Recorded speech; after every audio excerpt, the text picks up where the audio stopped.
Okay, guys, welcome to week 5. We're more than halfway through, which is pretty exciting.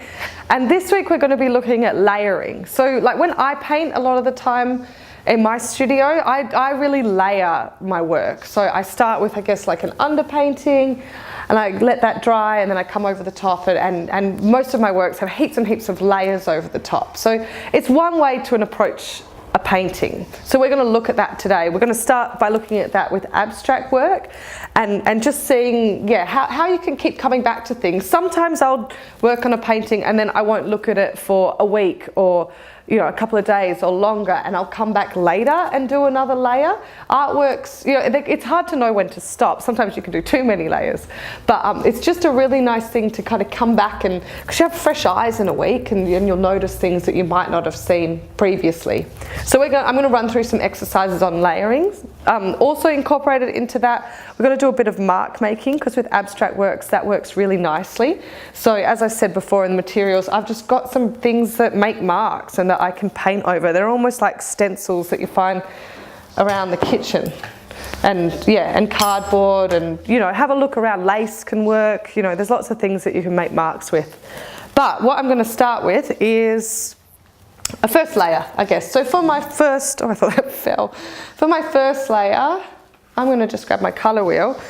And again, we'll all be different with what we choose, but I think I want to start with a lighter colour. And I want to start like around here. So I'm going to mix this colour with my yellow, and a bit of white. And that's what I'm going to do for my first layer. So I'm going to do that, the red. I've just remembered too, also a spray bottle is really good. I'm going to grab that. It's working!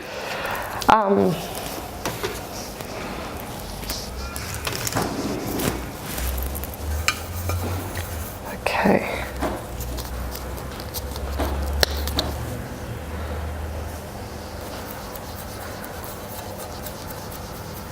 So I'm just mixing that to how I like it, with the red and the yellow. Put a tiny bit more yellow in.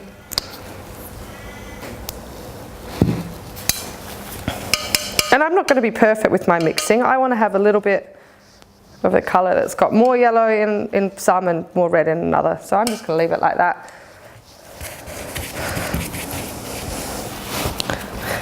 I'm going to use the big brush for the first layer, and I'm just going to jump straight in there.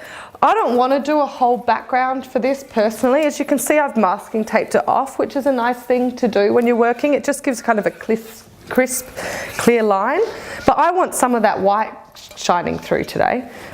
You might want to cover the whole thing. It's totally up to you, but I'm just going to get this and just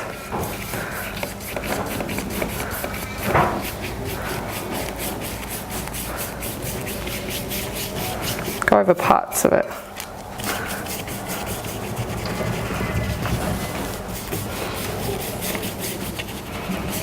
You'll notice I haven't put any water on my brush yet, which is what gives this kind of dry brush technique, this part here where some of the white's coming through. So I've kind of done that deliberately. If I want to cover a bit more, I'll just dip paintbrush in. There we go.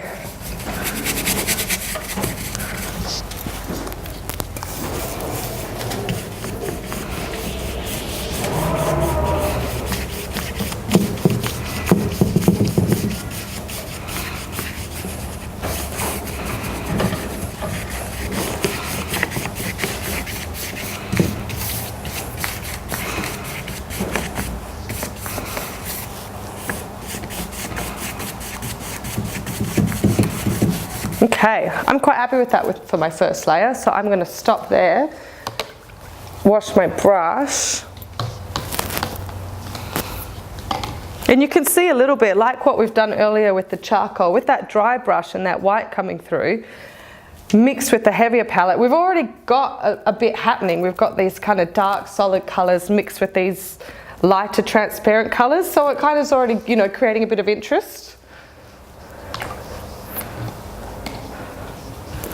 Now I wonder how long.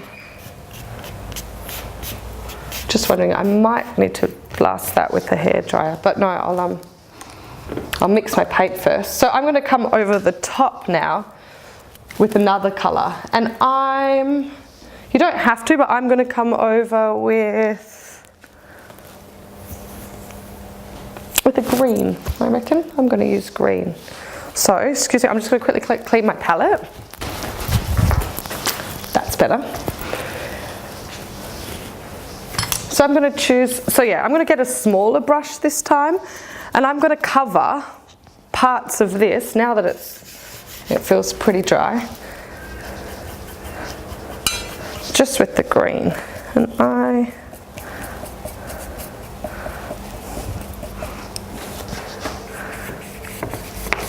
going to get a little bit of water there.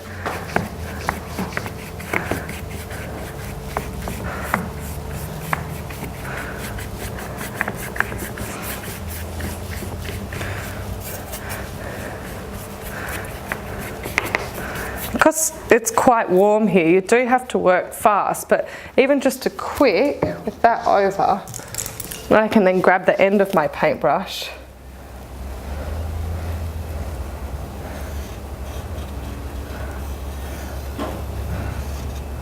It feels really nice too, it's almost a bit slimy.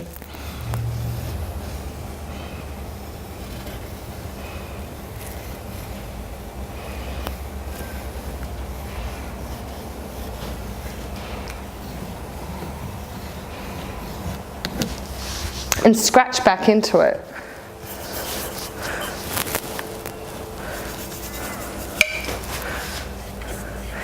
Now I've watered down this paint a little bit over here for this bit, and it's even more transparent, so you can really see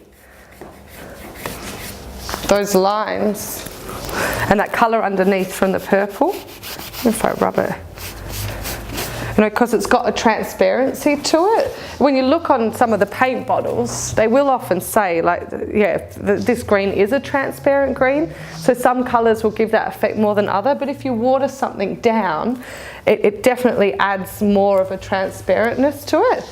Usually if you add white to something, it makes it less transparent. So I'm going to add a bit of white in, just to finish off. This is our second layer.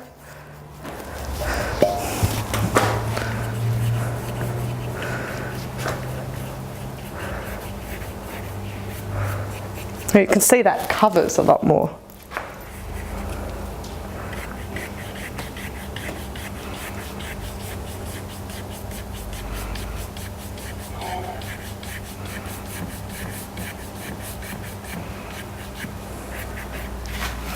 I'll do a little bit over here.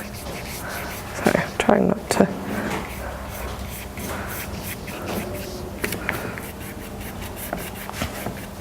And again, if I want to, I can bring that line back in. And now you can see the difference. I didn't really wait long enough over here for that first layer to dry, so the scratchiness I've done has gone back to the white of the paper, which isn't bad. It's just one way. If you're a little bit more patient and you wait, when you scratch through, you get the layer beneath it. So that's just a good thing to notice. Again, like we've done with our drawing, the difference between fast movements, slow movements. You can pull the paint up a bit too sometimes. Get back on your palette. You can even just draw with the end of this. And there we've got the green underneath, so that's changed too. Okay. And just to balance it, I'm going to do one more little bit up here. I like this colour. This is if you've got it in your pack, this is a phthalo green with with lots of white. It's quite lovely.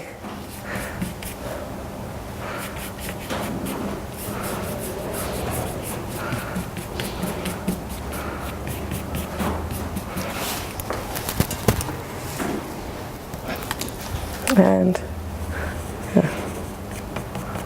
could do your repetitious pattern. If you know someone that likes repetition, could really work back into that.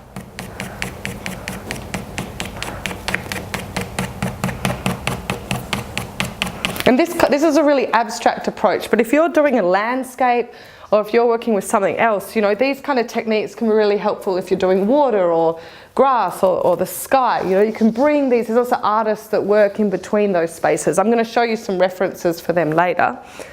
Okay, second layer, I'm going to use a hairdryer to dry this, so just give me a moment. So I've got a hairdryer, because obviously I'm demoing this quite quickly, but which you might also want to use as well. Things do dry pretty fast usually, and especially in summer here, but if you can't be bothered waiting, the old hairdryer.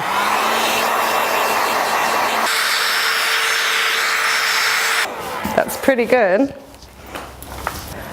Okay guys, so this is, that's our second layer. I'm going to bring in a third layer. So this is a good time as well to like step back, have a look, what's working, what's not. Like I really like this here. I think I did that with the rag, where things are blended and crossed over.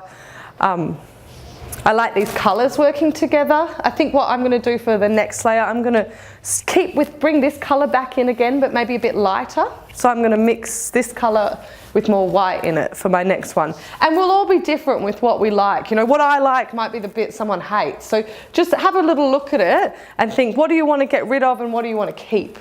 I'm going to mix that colour. So I've got yellow, red, and a lot more white this time.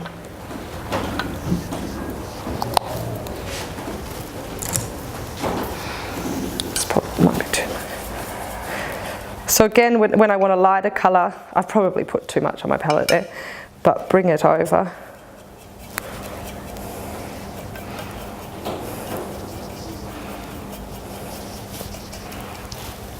Yep, that looks good. Put a tiny bit more.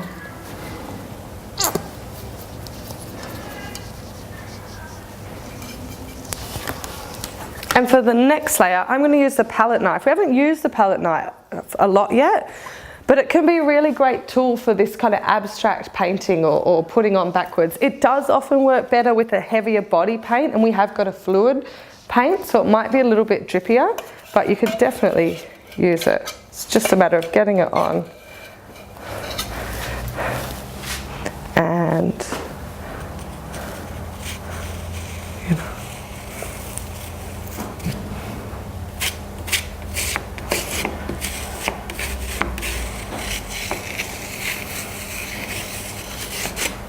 Again, like with our charcoal and other things, pressure and how fast we move is going to make a difference.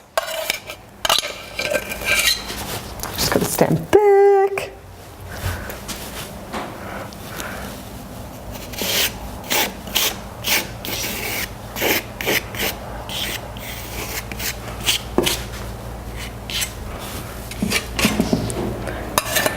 And I've got a bit of this other colour on my palette, so I'm just going to bring it in over the top. Really lightly.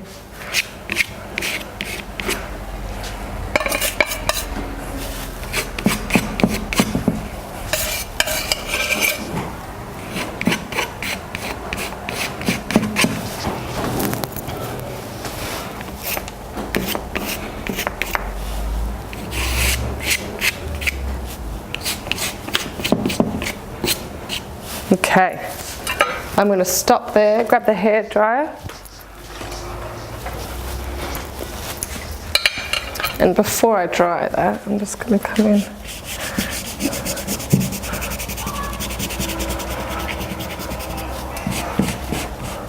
You know, like I like this kind of blurry thing. That's what I like. So I'm just smudging those lines with my rag.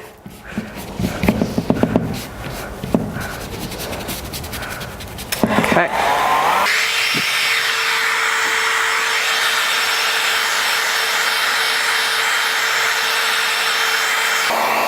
Okay, that's nice and dry.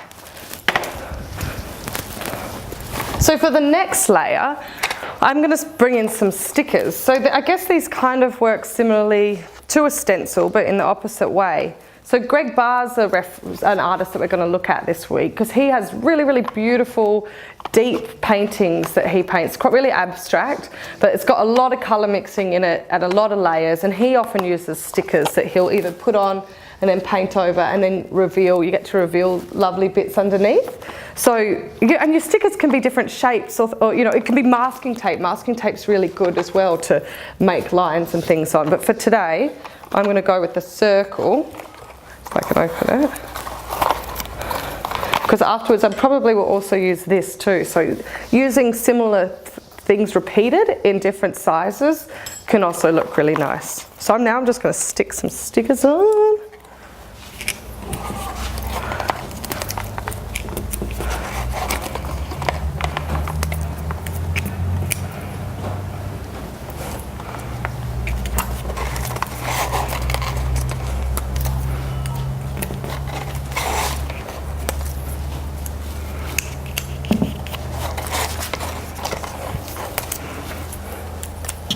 And what's fun about this kind of painting is you don't necessarily know how it's going to turn out. It's, you know, it's exciting because it's like, could go one way, could go another.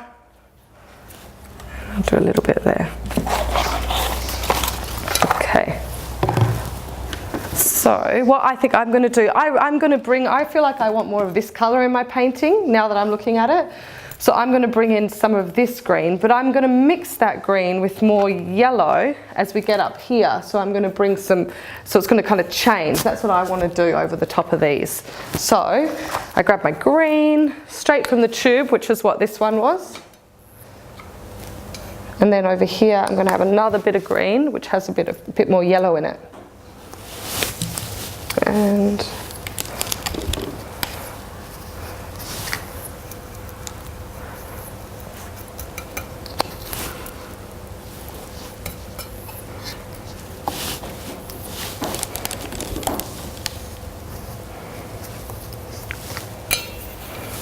okay, so I've got my green, I've got kind of still a reasonably large sized brush, and I'm going to paint over this one here.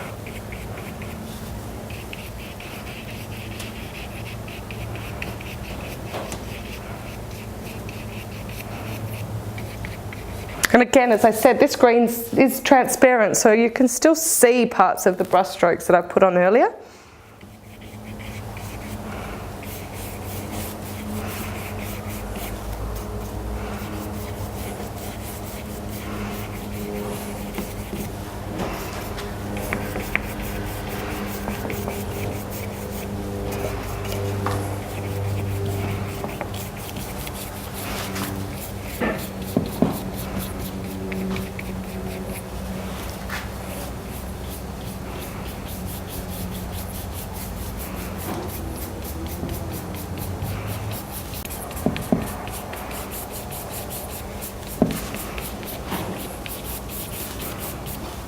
I'm just going to do a little bit more.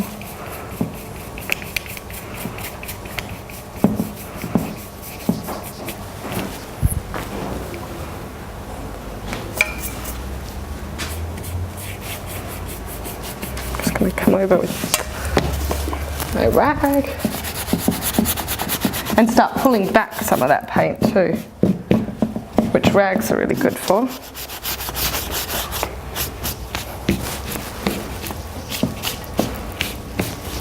Okay, quick blast with the hairdryer.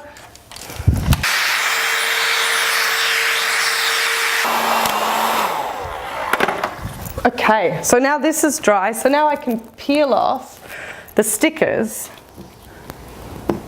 carefully.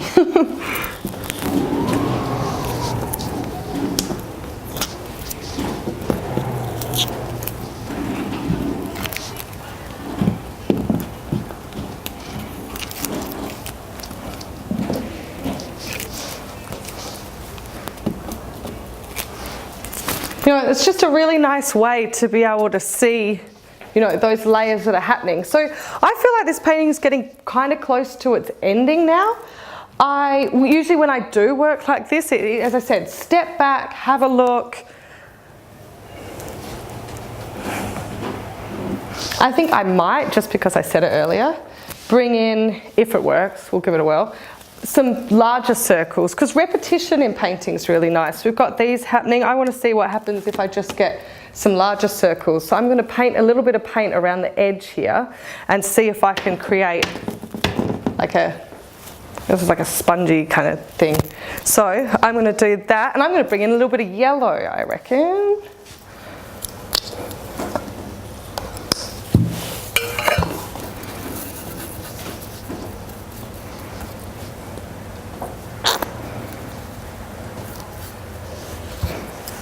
And so a lot of this is really experimental. You don't know. Don't worry if you try something and it doesn't work. At least then you've tried it. So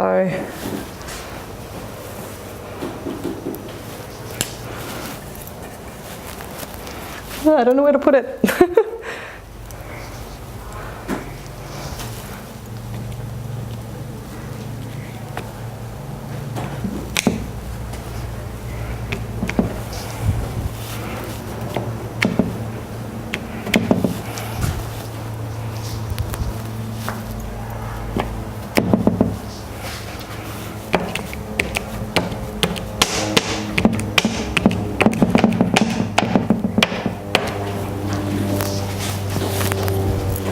Cool. Okay, hairdryer.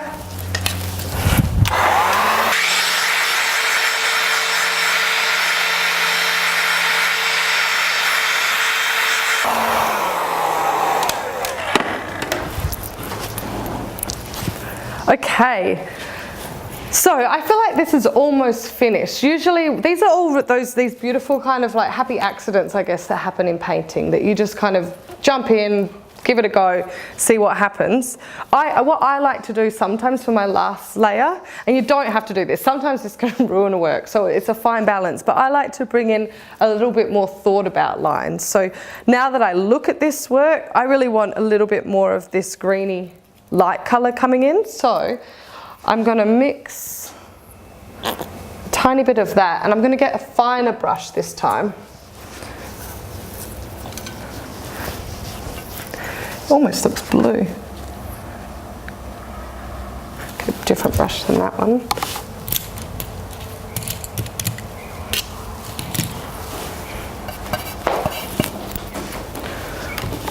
That's a good brush. So I'm going to get a smaller one, and I'm just going to bring a little bit of a more controlled approach around some of these lines that have just happened there. I'm just going to work back into it a bit.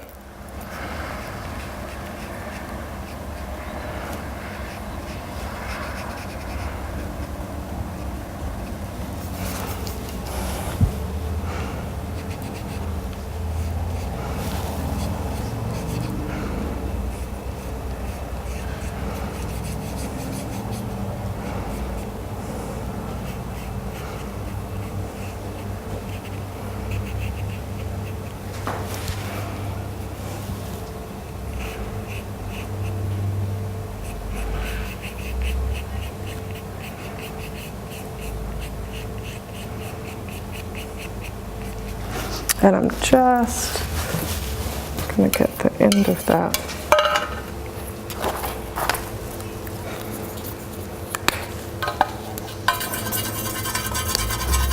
Just do a little bit more.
Okay, and that's probably enough. It can just be nice to look back into what patterns, what's happening where, where you want to accentuate it and where you don't. But just really finishing touches. So that's pretty much it. So I didn't use everything that was on the table, but I think overall that was about 5 different layers. So you can really stretch it out and try different things. I mean, I didn't use it, but I had this here because this can work quite well. I might as well just show one little one. You know, as a, just wash it before you use it. I probably got a little bit too much water on my brush there, which can make this a bit harder, but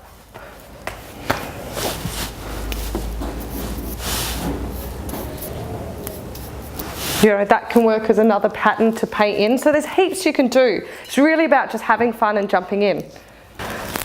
Okay guys, so you've got to be really, really, really gentle taking the masking tape off really slowly, and it is best to wait till it's dry. But that little border kind of finishes things off.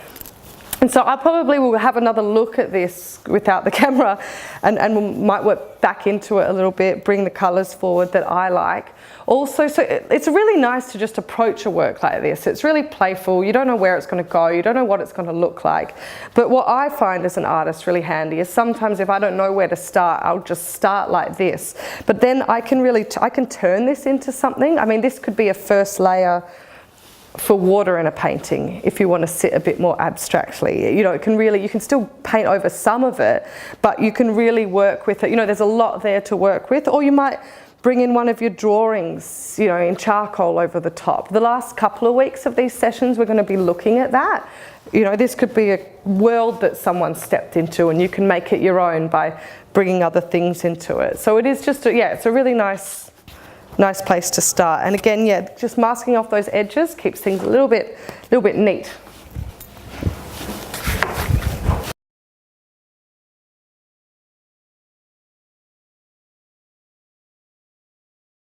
Thanks guys. I'm going to run this through now with a more representational artist's approach. So look forward to seeing you then.